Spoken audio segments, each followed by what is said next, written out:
How powerful are Culexus Assassins? Can they obliterate a Space Marine? Can they kill a Primarch? What about Magnus the Red? They are blanks after all, but how strong are they really? Most people think of 40k as a galaxy-wide war. Legendary generals grinding armies to dust as worlds burn to the tune of an uncaring carrion god. But there is another war, one waged unseen within the Imperium shadows. This is the realm of the Assassin, every single one of them an apex killing machine, deployed only in the most extreme of circumstances. The Culexus Assassin is said to be a black hole, a skull-bearing predator that melts the minds of those unfortunate enough to cross its path, and extinguishes someone's literal soul with the power of a flashing laser and its dark tech animus speculum. They are the Emperor's soulless ones, the blank genetic, enhanced into a weapon of raw terror. But let's see how powerful Culexus Assassins truly are. First, we will go over the lore, trying to understand how truly horrifying these guys are. Then we will cover the excerpts in which we see them massacre their foes with soulless energies, and then cover an excerpt to experience what it feels like to be near them, ending with a ranking on the 40k power scale. So stick around until the end to find out what makes them so powerful, and so you can properly argue with your friends why your Culexus Assassin should indeed kill their Space Marine librarian.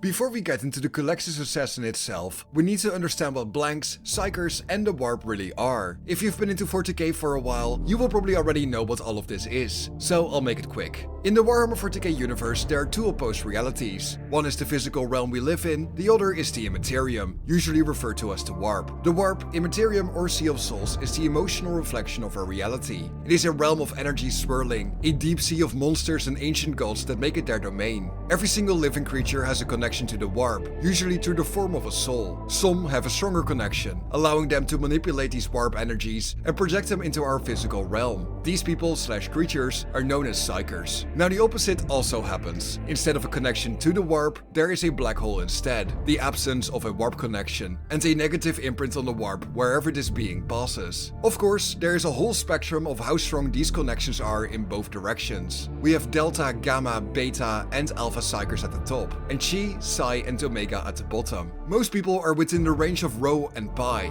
But as powers grow, rankings may change. Simply by being in the presence of a blank, a living creature's connection to the warp can be drastically weakened or even completely severed. Suddenly being cut off from your soul is a pretty traumatic experience, causing feelings like fear, paranoia, panic, nausea, or even death in unlucky cases. Luckily for those within the Imperium, blanks are incredibly rare. The mutation that causes blankness, known as the pariah gene, only ever occurs in about 1 in a billion people. But with those rare cases, there are still some insanely strong blanks. Some produce null fields only a couple of feet across, like Jurgen, best helper of Caiaphas Cain, or create a null field the size of a small city. The people around them feeling trapped, anxiety rising, sweat running down their spines as they feel darkness enveloping them. Your vision starts shuddering, darkness prickling the sides of your vision. You feel like you can't breathe, like someone is choking you. Malicious darkness burning in their skull-set eyes. A predator is hunting you.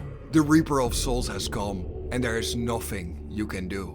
For normal humans like you and me, such an experience is reality-shattering. For some, even lethal as their heart gives out under distress. It snaps your mind. You feel nonsensical fears controlling everything. This usually results in dumb mistakes or startled misfires as lines waver under the null field. But it is an assassin, and more often than not, it catches its prey all by itself. Stuck in a room, a darkness they have never experienced before closing around them, right before the Culexus blast their soul into the void with a powerful null blast.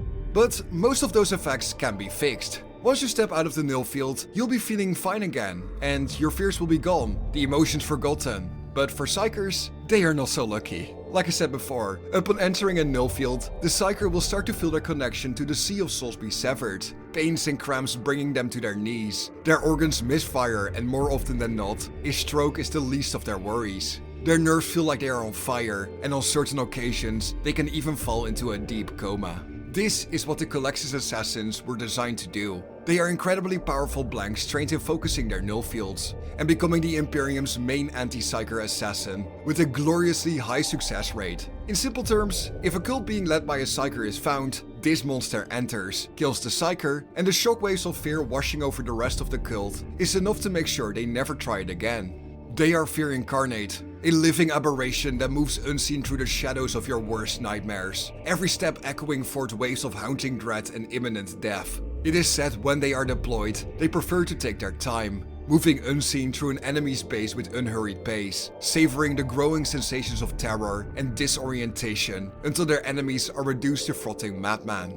The thing is, you'd think with a slow approach and imminent feeling of danger, the enemies would be easily alarmed by a Culexus presence. Well, the Assassinorum thought of this beforehand, and simply put, they made them invisible. The thin-skin suit that the Culexus assassins wear incorporates a nodule layer called Ethereum that can shift the wearer out of phase with reality. This renders them nearly completely invisible. A shimmer still remains like in Halo, but they are nearly impossible to pick out against a wall, and sensors and cameras distort so badly they cannot actually pick up its presence. It's that whole fear of the unknown thing. They are like a Lovecraftian god, a formless entity of pure horror so far removed from human comprehension that the brain refuses to even acknowledge its existence. And this is all before it begins eliminating targets. Usually, the first thing that people notice when they look at the Culexus assassin is the strange skull-shaped helmet they wear. This thing is their primary weapon of choice, and it is known as the Animus Speculum, a dark age of technology techno-arcane device that is capable of muffling or focusing the Culexus blank powers. When deployed, they will use it to completely shut off their null field until they have moved into position, whereafter they will reverse its Corona psychic dampeners, allowing its field to expand all over the enemy compound. When it's time to kill, the Culexus can channel and focus a portion of their null field into a concentrated beam of negative psychic energy through the eyes set in the helmet's faceplate, burning out the target's brain and sucking out its soul with violent sizzling. This weapon is deadly to anyone, but it's particularly devastating against Psykers. There was this one Culexus assassin named Veracity, who single-handedly obliterated an entire cabal of Thousand Sons who had conquered the world of High Dawn. Now, multiple armies had been sent against the Thousand Sons, yet none survived their sorcerous onslaught. Veracity alone was able to penetrate their obsidian citadel, when she unleashed, and I quote, "nightmarish bloodshed so great that the war was won in a matter of days." She killed every single Thousand Sons sorcerer, taking every single Rubric Marine and demonic entity along with them in a field of shadows and righteous fury. Now with the lore out of the way, let's have a look at some excerpts and examples to see how powerful a Culexus assassin really is. For races such as the Eldar, the Culexus is the worst thing to come across. Although we know little about Farseer Litandros Esmantil himself, what little is known is that even for an Eldar, he was ancient enough to have witnessed the birth of stars and the death of galaxies. To Farseer Esmantil, there was no point in fighting back against the Culexus that stalked him. The Farseer only knew it was followed by a literal skein of time, a being of oblivion which should not exist. To the Eldar, the blanks employed by the Imperium, from the most humble Sisters of Silence to the most frightening Culexus Grandmasters, are the greatest horrors to the galaxy. We do not know the name of this Culexus, but what we do know is that it chased its prey patiently across a barren world, with the Farseer avoiding conflict over and over again. Although the Animus Speculum is considered primitive to the Eldar, these freaks of nature are seen as something so offensive that Xenos cannot even laugh at the irony, which is the Imperium's tendency to hunt and kill Psykers with a weapon that is the actual threat. Now, from the most psychic race to the least, we have to take a look at the Damocles Crusade, and more specifically the deployment of a Culexus assassin to kill Anva, current leader of the Tau faction. Thankfully for our unnamed Culexus, nobody could track him, whether by drone, sensor or the naked eye. Riding inside a Tau devilfish, the Culexus set out to assassinate the ancient Tau Ethereal. The sheer presence of the psychic blank made Firecast and even Earthcast Xenos shudder at its invisible passing. Multiple sensors and AI-powered drones, even slowing down or freezing outright as he passed by. When the Culexus finally entered the bunker where Anva was located, the ancient Ethereal prepared the greatest victory speech the galaxy would ever see. It would stalk its corridors like a spider, scuttling over the ceiling, killing fire warriors and drones with blasts of negative psychic energy, or tearing them apart in close combat. When it finally smashed open the doors, fire warriors fell to the ground screaming in horror. Only the two Ethereals who formed Anva's honor guard would step in to hold off the nightmarish ghoul. Yet as Anva fled, he was called out alone. His soul evaporated in punishment for his interference with the Emperor's holy plan.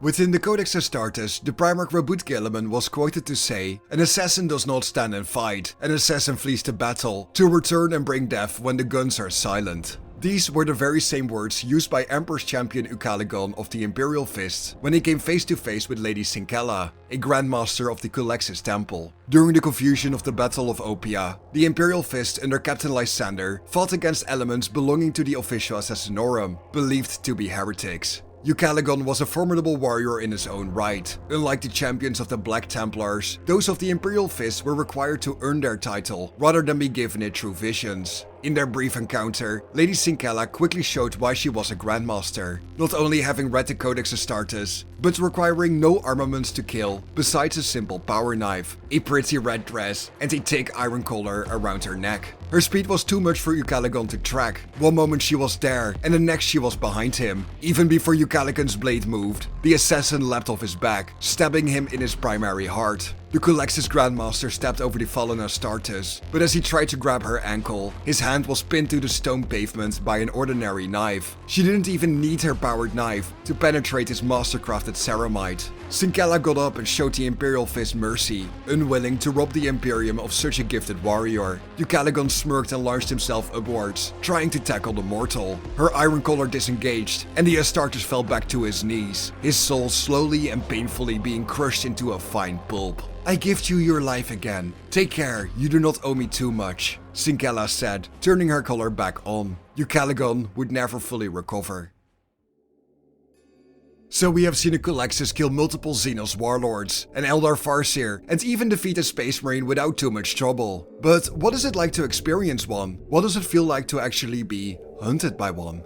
Yun Ye Yun, a warlord general of the Indensig bloc and the scion of one of the 9 noble families, had committed many crimes. Not only did he break the Lex Imperialis every single day, but he also broke the Edicts of Nicaea and went against the Imperial Truth by spreading a Psyker cult. He was a Psyker himself, capable enough to turn other people into meat puppets to toy with. Yet when he enhanced his abilities with illegal cyber circuits and a host of other implants, it was decided that enough was enough. Iota from the Culexus Temple was sent into the Red Lanes, with a small necklace containing a powerful dampener on her abilities. Iota was given Persona implants to infiltrate and get close to her target. Showing the grace and skill usually only expected from a Calidus or Vindicare, Iota became a patient hunter. When Yun was enjoying himself in a brothel, Iota would strike. Yun first believed the Culexus was real when she appeared, but quickly to his horror, the Grim Reaper had truly come. Yun's guards were brutally murdered or reduced to vomiting wretches. He ran as quickly as he could.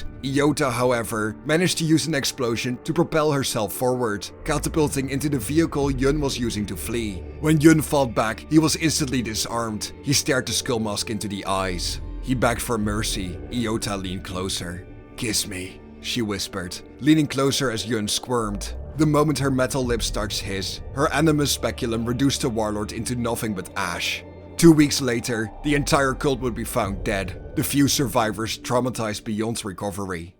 Now for the power skill level. For 40k we used a definitely scientifically proven rating of 40 Warhammers. If a Guardsman is 1 Warhammer, a Space Marine equals 10 Warhammers, and the Emperor of Mankind is about 40 Warhammers. How many hammers can we give to the Culexus Assassin? As shown by the lore and excerpts we have covered today, the Culexus is an absolute nightmare. Whether you're an alien, mutant, heretic, space marine, or even an abominable intelligence, the Culexus is an apex predator that will take you down. Lesser enemies are ripped apart in the same way an Adeptus would do. The stealth and infiltration abilities are a match, if not outright superior, to that of the Calidus and the Vindicare. And let's be honest, the skull mask is just so cool. Kinda reminds me of a chaplain, just even spookier. With Iota, we see just how flexible the deployment of a Culexus can be, and Lady Sincella showed not only her superior combat capabilities, but also intelligence and foresight when fighting the Emperor's champion. It is therefore that I award the Culexus Assassin 20 out of 40 Warhammers. They are certainly not capable of taking on a Primarch by their lonesome, but if we get like 5 to 10 of them together, they could banish Magnus the Red with relative ease, I think. And that does it for today. Which is your favorite assassin and why? Do you think I should have given the Culexus a higher or lower score? It has beaten both the Adeptus and the Vindicare on the power skill, but where would you guys place them? If you guys know of any more excerpts or crazy Culexus feeds, post them down in the comment section below. I would love to read them and learn even more about these skull mask killers. What else should I cover in the How Powerful is X series? Please let me know your suggestions down below, subscribe if you enjoyed the video, like if you haven't already, and I'll be seeing you in the next one. Bye bye.